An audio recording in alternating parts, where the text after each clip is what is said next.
चलिए भाई स्टार्ट करें।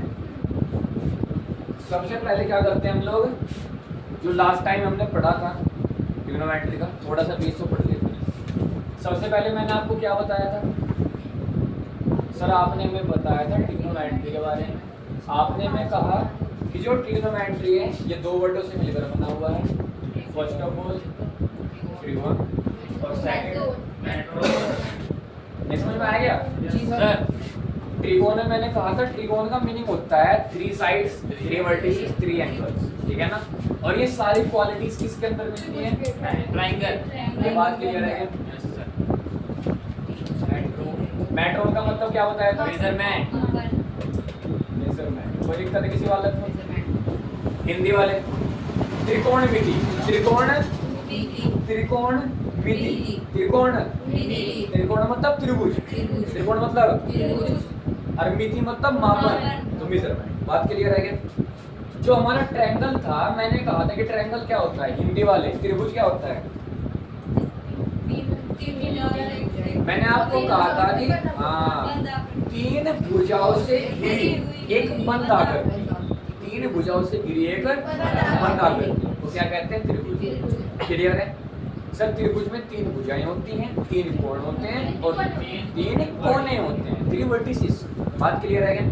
अच्छा, बात करेंगे इस वीडियो वालों की। मैंने क्या बताया था? ट्रायंगल क्या होते हैं? क्लोज्ड शेप होती है, ठीक है ना। इसकी 3 साइड्स होती हैं, 3 एंगल्स होते हैं, 3 वर्टिसेस होते हैं। बात क्लियर हो गई? अब इधर आए, इंग्लिश में क्या है यहाँ पर नाम? मेजरमेंट। तो मेजरमेंट का मतलब क्या होता है? मेजरमेंट का मापन करना। तो मेजरमेंट तो आप लोग समझते ही हो सर। मेजरमेंट का मतलब होता है जब उस चीज की मपाई करते हैं। अब किसी वाला को दिक्कत है क्या? कोई प्रॉब्लम है? अच्छा, बात समझ में आ रही है? नहीं पहले तो कैमरा हिल रहा है, नहीं ना चल रहा है ना? सही काम, ठीक है सर। कोई बात नहीं। तो ट्रिग्नोमेट्री मेड बाय 2 वर्ड, ट्रिगोन और मेट्रोन। ट्रिगोन मतलब ट्रायंगल, मेट्रोन मतलब मेजरमेंट। अब मैंने बात जो स्टार्ट की थी वो ज्यादातर ट्रायंगल के ऊपर की थी। किसके ऊपर? ट्रायंगल। मैंने कहा था कि हम क्या करेंगे, ट्रायंगल को डिवाइड करने के लिए 2 बेस चुनेंगे। उसमें जो हमारा फर्स्ट बेस है उसका क्या नाम है? क्या नाम है? साइड। क्या है? और दूसरा सर जो साइड्स हैं, तो साइड्स के बेस पर जो हमारा ट्रायंगल था वो 3 टाइप्स का था। कितने टाइप का? बताओ कौन कौन से बताइए? पहले इंग्लिश में बात करते हैं। चलो, सबसे पहले मैंने आपको बताया इक्विलैटरल ट्रायंगल, आइसोसेलेस और स्केलर। इक्विलैटरल मतलब समबाहु, जिसकी सारी साइड्स इक्वल हो, सारी भुजाएं बराबर हो। दूसरा आइसोसेलेस यानी कि समद्विबाहु त्रिभुज, जिसकी 2 भुजाएं बराबर है, 2 साइड्स आर इक्वल। थर्ड है स्केलर यानी कि विषमबाहु, जिसकी कोई भी साइड, कोई भी भुजा बराबर नहीं है। बात क्लियर है सर? ऐसे ही आपने एंगल के बेस पर 3 हिस्से बांटे। कितने हिस्से बांटे? बताओ कौन कौन से? सबसे पहले मैंने बताया एक्यूट एंगल ट्रायंगल यानी कि न्यून कोण। दूसरा राइट एंगल ट्रायंगल, समकोण त्रिभुज।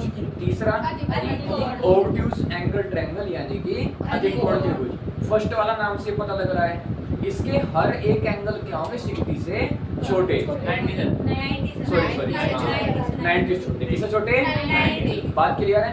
सारे एंगल्स 90 से छोटे। सेकंड कौन सा था? राइट एंगल, जिसका एक एंगल 90 डिग्री का हो यानी कि समकोण हो। तीसरे वाला ऑब्ट्यूज वाला जो था, जिसमें कम से कम एक एंगल 90 से ज्यादा और 180 से कम। समझ गया ना? 90 से ज्यादा और 180 से कम। बात क्लियर है क्या? कोई प्रॉब्लम किसी वाला? तो पता है ना, ये सब बातें आपने 9th में पढ़ी थी और ये सब बातें पिछले 2 से 3 दिनों से पढ़ा रहा हूँ, तो मुझे बताने की जरूरत मुझे नहीं है। मैंने सिर्फ एक रिवीजन लिया था छोटा सा, पीछे की बात हो। क्लियर है? और मेजरमेंट तो आप लोग जानते ही हो। क्लियर है ना? आवाज आगे बढ़ते हैं। अच्छा, एक मैंने एक बात बताई थी कि जितना भी ये एरिया है ये पूरी तरीके से क्लास 6 को समर्पित है। सॉरी, क्लास 6 ठीक है ना? तो चैप्टर 6 को समर्पित है। बात क्लियर है? नहीं है? बात समझ में आ गई ना? तो ये जो चैप्टर है आपका, चैप्टर नंबर 6 ट्रायंगल, उसके बारे में जो आप कुछ भी पढ़ोगे, ट्रायंगल क्या होता है, कितने टाइप का होता है, क्लियर है? ये सब बातें आपने यहीं पर सीखी। बात समझ में आ गई? तो चैप्टर नंबर 9 का ये फर्स्ट इंट्रोडक्शन ट्रायंगल के बारे में, और चैप्टर 6 का इंट्रोडक्शन सेम है ट्रायंगल्स के मामले। बात क्लियर है क्या? अब बात करते हैं सिर्फ ट्रिग्नोमेट्री, किसकी? अब ट्रिग्नोमेट्री फोकस करते हैं। कोई प्रॉब्लम किसी वाला को? चलिए भाई, अब ट्रिग्नोमेट्री की बात करते हैं। सबसे पहले बात कर लेते हैं कि जो हमारा ट्रिग्नोमेट्री है, आखिर इसके अंदर मेन सदस्य कौन से हैं, कौन कौन ऐसे मेंबर्स हैं जिनके बिना पूरी ट्रिग्नोमेट्री अधूरी है। तो सबसे पहला मेंबर जिसका नाम है साइन, दूसरा तीसरा, उसके बाद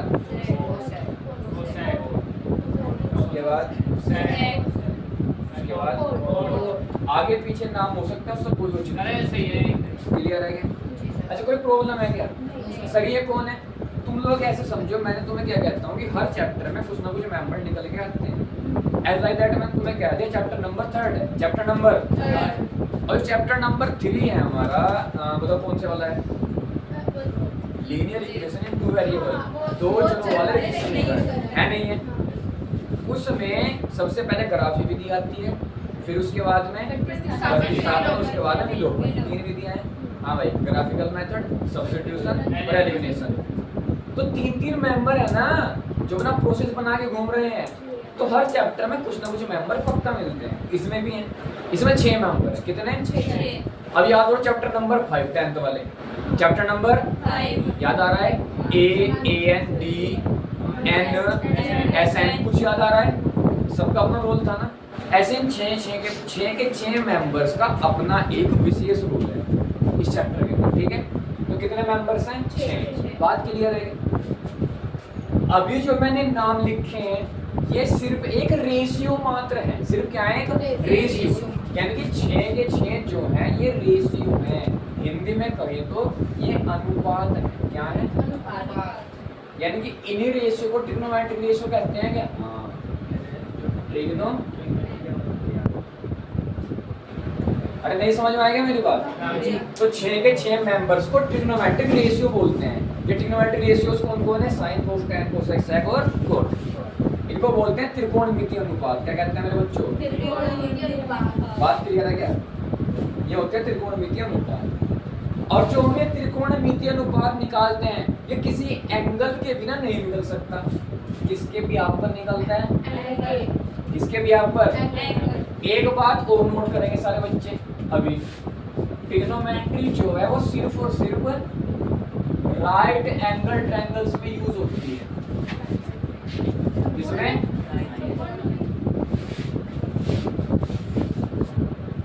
बात क्लियर है क्या? ये सिर्फ और सिर्फ किस में यूज होती है? समकोण त्रिभुज में। ये सिर्फ और सिर्फ राइट एंगल ट्रायंगल्स में यूज होती है। अब किसी बात को दिक्कत है? पता रहेगा ना? तो जो राइट एंगल ट्रायंगल हमारा होता है उसमें जो ये दोनों कोने हैं, ये दोनों के दोनों एंगल कैसे हैं? 90 छोटे होंगे। तो इन दोनों एंगल्स के बिहाफ पर हम अपने रेशियो सेट करते हैं। जितने हमारे रेशियो हैं इन सभी रेशियो को इन दोनों एंगल्स के बिहाफ पर सेट किया जाता है। अब किसी वाले को दिक्कत है क्या? बात समझ में आई?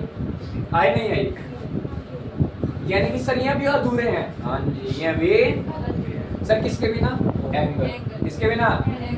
तो यहाँ पर जो एंगल आएगा क्या आएगा? उसका सबसे प्रचलित नाम, सबसे फेमस नाम क्या है? थीटा। क्या नाम है? थीटा। बात क्लियर आएगा? इसको कभी कभी थीटा। बात क्लियर है? तो ये कौन सा वर्ड है? ये ग्रीक लैंग्वेज का वर्ड है। अल्फा, बीटा, गामा, ठीक है ना? ऐसे थीटा ये ग्रीक लैंग्वेजेस है। मैंने पहले बता रखा है भाई। एक ग्रीस देश, एक यूनान, एक मिस्र और एक हम। ये 4-5 देश जबरदस्त हम ऐसे थे मैथमेटिक्स के मामले में, हमारी खोजें सबसे आगे थी। क्लियर है ना? और जिन जिन देशों के साथ है हमारे दोस्ती मैथमेटिक्स के मामले में सारे देश ऊपर। क्लियर है? तो ग्रीक लैंग्वेज लिए पढ़ते हैं, प्राचीन दोस्त रहा हुआ हमारा मैथमेटिक्स के मामले में। ठीक है ना? तो ग्रीक लैंग्वेज है थीटा। क्या है? अल्फा बीटा पढ़ा था ग्रीक लैंग्वेज, थीटा भी ग्रीक लैंग्वेज। बात क्लियर है? सर थीटा का मतलब क्या है बताया मैंने? एंगल। थीटा का मतलब एंगल। जरूरी है सर थीटा ही मिलेगा? नहीं, सपोज दैट मैंने यहाँ पे लिख दिया कि थीटा है, तो समझ गए अच्छा हमारा एंगल ऊपर है, हमारा एंगल ऊपर है। कोई दिक्कत है क्या? भाई शांत, समझ नहीं आया? हमारा एंगल ऊपर बैठा हुआ है, मैंने हटा दिया हमारा एंगल नीचे। सर जरूरी रहेगा थीटा ही मिलेगा? नहीं, मैंने यहाँ पे ए बी और सी लिख दिया। अगर मैंने साइन के आगे ए लिखा ना तो इसका मतलब सर जो थीटा है जो एंगल वो ए के ऊपर है। समझ में आया? अगर मैंने कोस बी लिखा ना, अच्छा सर हमारा एंगल बी के ऊपर है, हमारा एंगल यहाँ बैठा हुआ। अब जितनी भी गणनाएं होंगी यहाँ से होंगी सर, इसका मतलब सारी गणनाएं ए से होंगी। हाँ ए से होंगी सर। आपने यहाँ टेन का बी लगा, सारी गणनाएं कहाँ से? बी से। सर अगर मैंने यहाँ पे ए लगा दे कहाँ से? ए से। सी पे नहीं हो सकती? नहीं, सी जो है 90 का है। सी किसका है? 90। छोटे एंगल तो दो ही हैं, ए और बी। अब जरूरी नहीं है, मतलब तुमने यहाँ सी लिख रखा और यहाँ बी और फिर चिल्ला है सर तो मना करी थी। तो 90 को छोड़ के जो दो एंगल बचे हुए, क्लियर है ना? अभी बात समझ में नहीं आई? आई नहीं आई? तो A B C D X Y Z कुछ भी लिखा हो सकता है, और जब कुछ नहीं लिखा हो तो थीटा तो लिखा मिलेगा। थीटा जो है ये रिप्रेजेंटेटिव है एंगल का, बस ये लिखा मिलेगा। जरूरी नहीं है सिर्फ यही हो, क्लियर है ना? और भी लिखे आ सकते हैं ए बी सी डी। बस इतना पता लग गया अगर ए बी सी लिखा है तो पहचान जरूर हो जाइए आखिर कहाँ की बात चल रही है, ए की या बी की। समझ नहीं आएगा? आया नहीं है? बात क्लियर है? आगे बढ़ते हैं। तो सर आपने एक बात बताई कि ट्रिग्नोमेट्रिक रेशियोज हमारे पास 6 हैं और 6 के 6 को एक एंगल की जरूरत पड़ती है। किसकी जरूरत पड़ती है? सारे बच्चे यहाँ लिखेंगे sine cos tan cot sec. अब सारे बच्चे दोबारा ध्यान से देखेंगे, वो क्या? हमारे पास में 6 के 6 कौन है सर? Trigonometric ratio. कौन है 6 के 6? ट्रिग्नोमेट्रिक। किसी वाले को दिक्कत? सर इनके साथ में आता है थीटा। कौन आता है? थीटा। सर थीटा कौन? एंगल। बात क्लियर है? तो सर अगर मान लो हमने ऐसा लिख दिया गलत, किसने कहा गलत? तो भाई सही है, ये कोस सी है, कोस। लेकिन इससे पता तो लग गया कि थीटा की जगह कहाँ पर है? सी पर। अब दिक्कत है क्या? अब तो समझ में आ गया? तो A B C D theta कुछ भी लिख दो, कोई दिक्कत तो नहीं हो जाए। अब समझ में आया ना? कहीं थीटा कहीं ए बी सी क्यों? ए बी सी ट्रायंगल के अनुसार लगाएंगे, कहाँ पर रखा हुआ थीटा। अब तुम देखते समझ जाओ, तो देखो ध्यान से कैसे। ये ट्रायंगल है ए बी सी, मान लो यहाँ पे कौन है? 90। और सपोज दैट मैंने ये नहीं बताया कि कहाँ पे थीटा है, बताया तो नहीं, मैंने आवाज बोल दी कोस ए। थीटा कहाँ पर? कहाँ पर बैठा हुआ? यानी कि थीटा यहाँ पे। अभी बात समझ में आई? तो सारा का सारा जो काम होगा ए टू जेड जो भी इसमें रेशियो लगेंगे वो किसके अकॉर्डिंग लगेंगे? ए के।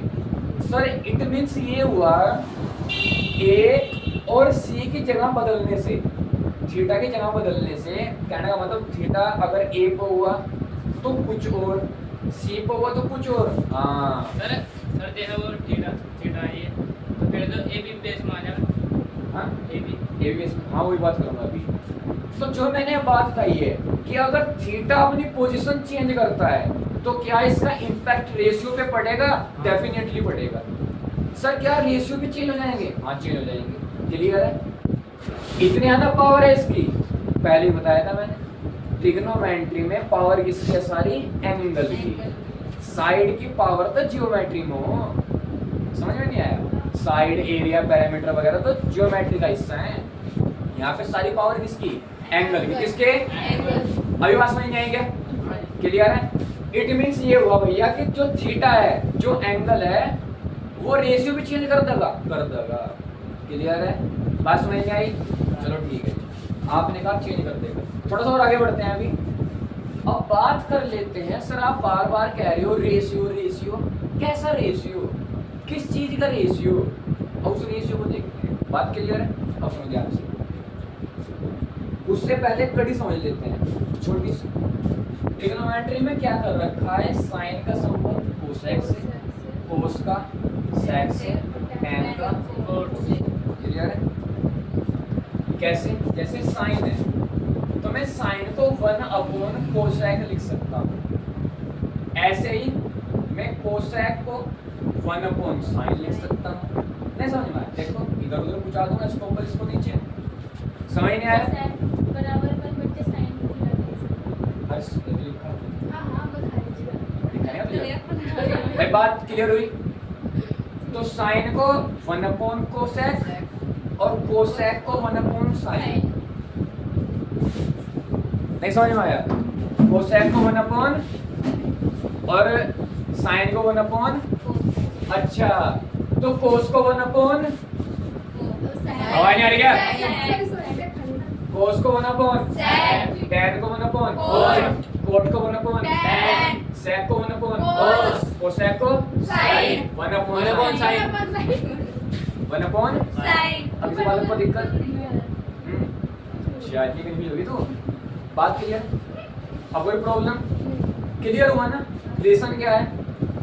1 मतलब पता रहेगा ना मुझे? ठीक है। अब उससे पहले थोड़ा सा आगे बढ़ जाते हैं, देखो ध्यान से बात करते हैं जिसके ऊपर सारा काम घुमा पड़ा है। कौन? रेशियो। इसकी बात करते हैं, रेशियो कहते हैं हिंदी में अनुपात। क्या कहते हैं? क्या कहते हैं? अच्छा सुनो, इसको कहते हैं, अगर तुम हिंदी में पढ़ने लगो तभी हिंदी हिंदी में कहते हैं जया। क्या कहते हैं? इसको कहते हैं कोजया। क्या कहते हैं? कोजया। इसे कहते हैं स्पर्श जया। क्या कहते हैं? ठीक है भैया, सैकुल जीवा कहते हैं। सैकुल जीवा, जीवा नहीं,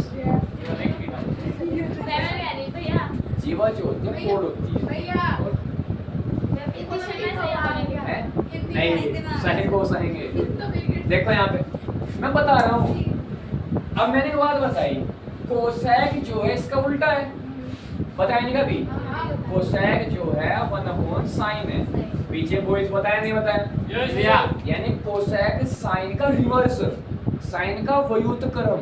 व्युत्क्रम का मतलब 1 होना, 1 में जाना, यानी कि 1 इनवर्स होना। इसको कहते हैं व्युत्क्रम जया, इसको व्युत्क्रम को जया, इसको व्युत्क्रम स्पर्श जया। समझ नहीं आया? हिंदी में जया व्युत्क्रम जया, को जया व्युत्क्रम को जया, स्पर्श जया व्युत्क्रम स्पर्श जया। दो इंग्लिश में ठीक है, वो साइन को स्टैंड होगी। क्लियर है ना? अरे पता रहेगा नहीं, मतलब कम से कम पता तो रहेगा।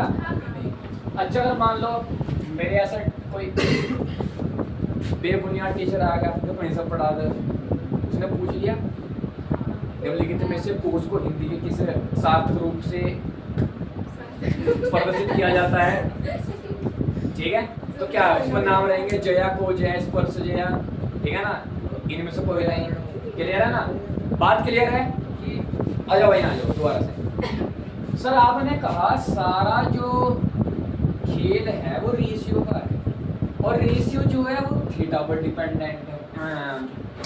खेल क्लियर करो पहले, एक बार खेल क्लियर करते हैं। देखो ध्यान से, ये ट्रायंगल है, यहाँ पे कौन बनेगा? 9। ध्यान समझना, तो डाल दूंगा तुम लोगों के।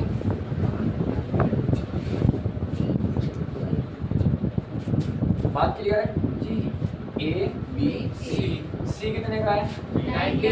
अच्छा, तो इस पे तो थीटा, अब 2 जमा जाएगा थीटा, या तो ए पर। क्लियर है? अब देखो ध्यान से, ये 90 पे थीटा नहीं है, 90 का है ना वो, इसमें जानेगा परफेक्टली 90 का है, इसमें जानेगा। अब आ जाओ दोबारा। अब देखो ध्यान से सारे बच्चे, वो क्या जो साइन होता है, साइन को एक रेशियो बोला गया है। सर रेशियो किस चीज का? अभी मैंने एक बात बताई है, ट्रिग्नोमेट्री पूरी तरीके से किस पर बेस रहती है? ओनली राइट एंगल ट्रायंगल में। मतलब ट्रिग्नोमेट्री सिर्फ किस में यूज की जा सकती है? राइट एंगल ट्रायंगल संपूर्ण त्रिभुज में। सर वही जिसमें पाइथागोरस जैसा कुछ बात बता गए थे। हाँ परपेंडिकुलर, बेस, बेस और हाइपोटेन्यूज। लंब, आधार और कर्ण। अरे बात समझेगी नहीं? बात क्लियर है क्या? किसी बालक को दिक्कत? वही साइन है। अब जो साइन है ये होता है परपेंडिकुलर और हाइपोटेन्यूज का रेशियो, यानी कि तुम्हें समझ में आ गया होगा लंब और कर्ण का रेशियो। कोई दिक्कत है क्या? ऐसे ही जो कोस था, इस कोस को बनाया गया बेस का और हाइपोटेन्यूज का रेशियो। अब इन दो पे फोकस करो बस। बोले तो आधार कर्ण का। समझ में नहीं आया क्या? रेशियो मतलब अनुपात, रेशियो मतलब अनुपात। किनका अनुपात? भुजाओं। किनका अनुपात? क्लियर है? लेकिन मैंने अभी इनमें थीटा यूज नहीं किया। क्या यूज नहीं किया? थीटा। अब देखो कैसे थीटा बदलने से इनकी पोजीशन यानी कि इनका रेशियो चेंज हो सकता है। देखो ध्यान से, यहाँ देख के बताना मुझे। मैंने साइन क्या बताया अभी? सारे बच्चे देखेंगे लंबटे। मैंने जो साइन बताया है, साइन का मतलब क्या बताया? P upon H। साइन का मतलब P upon H। Perpendicular upon hypotenuse. बोले तो लंबटे। कोई दिक्कत है क्या? मैं यहाँ पे थीटा यूज करता हूँ। मान लो मैंने यूज किया साइन, थीटा तो लिख दिया लेकिन थीटा है कहाँ ये पता नहीं, तो मैंने यहाँ पर दे दिया थीटा।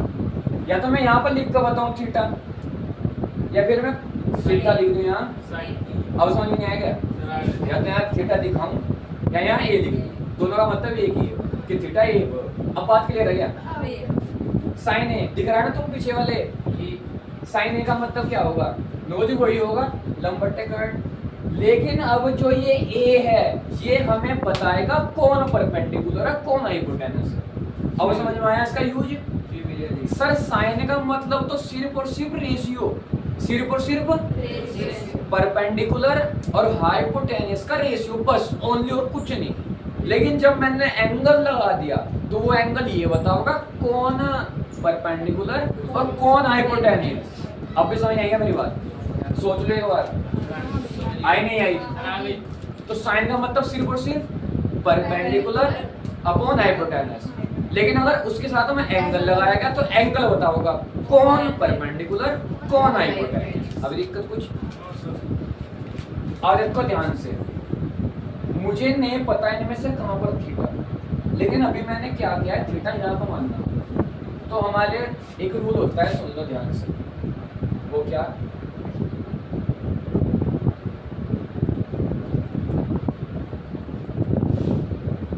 जहां पर थीटा होगा उसके सामने वाली साइड होती है यानी कि परपेंडिकुलर।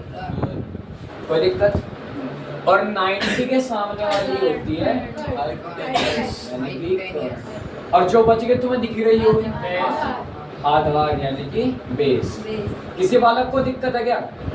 देखो ध्यान से, जो आधार है या तो मैं ऐसे बोल दूं जो बच गई, या मैं ऐसे बोल दूं जिस लाइन के ऊपर थीटा और 90 दोनों, ध्यान रखेंगे जिस लाइन के, मैं कह रहा हूँ नितिन यहाँ पे देख ले बाद में लिख दिए, जिसके ऊपर थीटा और 90 दोनों उसे आधार कहा जाए। अब सपोज दैट मैंने उल्टा कर दिया, ये थीटा नीचे रखकर ऊपर रख दिया, इसके सामने ये वाला परपेंडिकुलर, 90 के सामने वाला हाइपोटेन्यूज, और जो बच गया या ऐसे बोल दो जिस लाइन के ऊपर थीटा नंबर दोनों यानी कि थीटा 90 दोनों उस लाइन को बेस। बात वही है, थीटा के सामना परपेंडिकुलर, 90 के सामना हाइपोटेन्यूज, जो बच गया। अब दिक्कत है कुछ? पहले मुझे बता, कोई प्रॉब्लम है? अब देखो ध्यान से, मैंने क्या लिखा? साइन ए, साइन ए, थीटा किसके ऊपर है? ए, किसके ऊपर? ए के अकॉर्डिंग परपेंडिकुलर कौन? बी से। अरे देख लो कौन है? जबकि हमने बचपन में सीखा कि ये परपेंडिकुलर या हाइपोटेन्यूज है ना, ये तो सीखा ना, लेकिन ना ट्रिग्नोमेट्री का रूल है, बता दिया रूल। अब मुझे बताओ हाइपोटेन्यूज बताओ कौन होगा? A B. यो ऐसा बंदा हाइपोटेन्यूज जो कभी चेंज नहीं होने का, क्यों? तो 90 सेट रहेगा पहले से और ये उसको सामने रहेगा, ये नहीं चेंज होने का, बाकी वो चेंज होते रहेंगे। सर इसकी वो लंबाई भी जाती है। और भैया अगर ए बी ना दे रखा हो सीधा थीटा उठ क्या करेंगे? अगर ए और बी ना दे रखा हो सिर्फ थीटा दे रखा हो फिर क्या करेंगे? थीटा यहाँ रिप्रेजेंट कर दो, एक मत करके दे रखा होगा रिप्रेजेंट बेटे यहाँ सोचना कुछ और समझिए थीटा यहाँ दे रखा है 45। अब भी समझ नहीं आया? क्लियर है? आया नहीं आया? किसी मतलब को दिक्कत है क्या? नहीं भैया। सोच लो, मैं दोबारा बता दूंगा। सबसे पहले मैंने क्या समझाया यहाँ पे, आपने साइन समझाया। साइन का मतलब बता आपने बताया लंब बट्टे कर्ण, परपेंडिकुलर बट्टे हाइपोटेनियस, बस इतना। लेकिन जब थीटा आ गया तो थीटा ने सर हमें ये बतलाया कि जो साइन में परपेंडिकुलर और हाइपोटेनियस यूज हो रहे हैं आखिर उनके नाम क्या क्या है। उसके अकॉर्डिंग आपने यह बात बताई कि थीटा के सामने हमेशा परपेंडिकुलर यानी लंब होगा, 90 के सामने हाइपोटेनियस यानी कर्ण होगा, और जो नीचे वाला है बच गई, नीचे वाली नहीं जो बच गई वो बेस यानी कि आधार होगी। जैसे थीटा यहाँ पर ऊपर था तो इसके सामने परपेंडिकुलर, 90 के सामने हाइपोटेनियस और जो बच गया वो बेस। हाँ भाई, ऐसे सारे बच्चे ये बताएंगे थीटा क्यों जरूरी है, मतलब क्लियर हुआ। और जो साइन कोस टेन है इनका मतलब बता लगा तुम्हें। अभी तो मैंने किसका मतलब बताया, मेनली साइन का, परपेंडिकुलर अपॉन हाइपोटेनियस लंब बटे, कोई दिक्कत?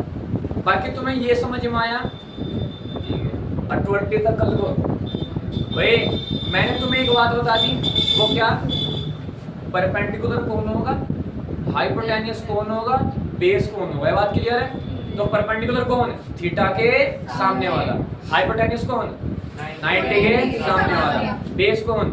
जिसपे 90 और थीटा दोनों। क्लियर है? अब दिक्कत नहीं कुछ। अब आप तुम ये बस ये चाहोगे कि सर बस कुछ ना बताओ भैया, अब तो हम थीटा भी खुद ढूंढ लेंगे कहाँ से, क्यों? ए बी सी लिख रखा होगा जब समझ में आ जाएगा, रिप्रेजेंट कर रखा होगा जब समझ में आ जाएगा, या तो ट्रायंगल में दिखा रखा होगा कि भाई यहाँ थीटा, या फिर कम से कम उसमें तो लिखा ही साइन ए या साइन सी या साइन बी। क्लियर है ना? कुछ तो लिखेगा ही, वहां से पता लगा लेंगे। रेशियो बता दो बस आप, साइन का रेशियो क्या हो, कोस का क्या हो, टैन का क्या हो, ये तो चाहिए ना। और भी कुछ चाहिए फालतू अभी? अब इतना ही चाहिए ना बस। अब देखो ध्यान से, अब फॉर्मूले क्या क्या बताएगा सबसे पहले तुम्हें बताओ। साइन एक तो साइन का, साइन का फॉर्मूला सबसे पहले कौन है? साइन। साइन का होता है परपेंडिकुलर अपॉन हाइपोटेन्यूज लंब बट्टे, इसी वाला को दिक्कत। कोस की बात करते हैं, कोस बताओ। बी अपॉन एच यानी कि आधार, उसके बाद टैन। टैन क्या होता है? बी अपॉन बी लंब बट्टे। किसी वाला को दिक्कत है क्या? अच्छा एक बात सुनो, एक बात सुनो ध्यान से, ये कोस थीटा है, सॉरी क्या है? कोसेक। क्या है? आपने एक बात बताई है कोसेक साइन का उल्टा हो, तुम भी कर दो, एच अपॉन पी यानी कि कर्ण बट्टे लंब। सेक, सेक किसका उल्टा? एच अपॉन बी यानी कि एच अपॉन बी यानी कि कर्ण बट्टे आधार। अब नीचे बताओ कोट, बी अपॉन पी आधार बट्टे लंब। कोई दिक्कत है क्या? अब बस तुम्हें एक रोल और समझना है, बस उसके बाद में आगे बढ़ जाऊंगा। वो क्या? देखो ध्यान से, टैन क्या होता है? ये साइन थीटा को कोस थीटा से डिवाइड करने पर जो निकलता है वो टैन होता है। साइन थीटा को कोस थीटा से भाग देने पर जो बनता है वो टैन थीटा होता है। अब दिक्कत है कुछ? देखो ध्यान से, सर आपने बताया टैन थीटा होता है साइन थीटा, और सर जो साइन थीटा है वो आपने क्या बताया? लंब बट्टे कर्ण। कोई दिक्कत है क्या? सर जो कोस थीटा है वो आपने बताया, अच्छा लिख सको नहीं भाई, साइन थीटा ऊपर था, कोस थीटा था, पुट कर दिया, एच से एच तो पी अपॉन बी तो रह गया, हाँ जी, यही तो है। अब समझ में आया? आया या नहीं आया? पक्का? ठीक है। अब ये तो याद करना है तुमको, ये इनके रेशियोज हैं, फॉर्मूलाज हैं। अब इनके तुम क्या करोगे फटाफट? ट्रिक है ना? ट्रिक तो तुम्हें सारी याद ही है, मुझे बताने की जरूरत नहीं है। सबसे पहले हिंदी में, हिंदी क्या होती है? लाल बट्टे पक्का, लाल बट्टे पक्का। देखो ध्यान से, ऊपर लिखते हैं साइन, कोस और टैन, नीचे लिखते हैं कोसेक, सेक और।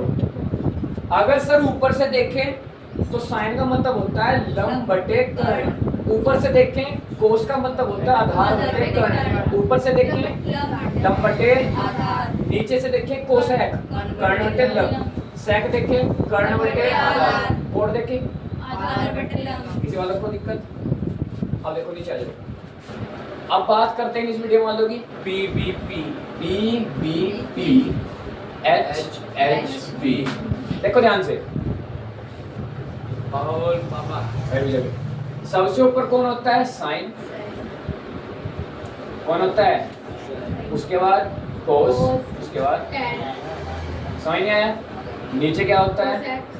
कोसेक, सेक, ठीक है ना? इंग्लिश वीडियो वालों ने बहुत सारी बना रखी हैं। वो क्या? तो इनकी फेवरेट पापा बोल पापा, हाँ हाँ बेटा, क्लियर है ना? पापा बोल पापा, हाँ हाँ बेटा। तो वही perpendicular upon hypotenuse sine theta, cos theta कौन? बेस अपॉन हाइपोटेनस, टैन कौन? Perpendicular upon base. नीचे देखो कोसेक कौन? Hypotenuse upon perpendicular. अरे बोलो ना, सेक कौन? Hypotenuse upon base. और कोट कौन? Base upon perpendicular. ठीक है ना? तो एक पापा वाली हो गई। एक कौन सी बनाते हैं? पीले बेटा पीले, हरी हरी बोतल, ठीक है ना? पीले बेटा पीले, हरी हरी बोतल। एक कौन सी है? एक है पाकिस्तान भूखा प्यासा, हिंदुस्तान हरा भरा। एक और है पंडित बोले प्रसाद हर हर बोले, सोना चांदी तोले। देखो सोना चांदी तोले।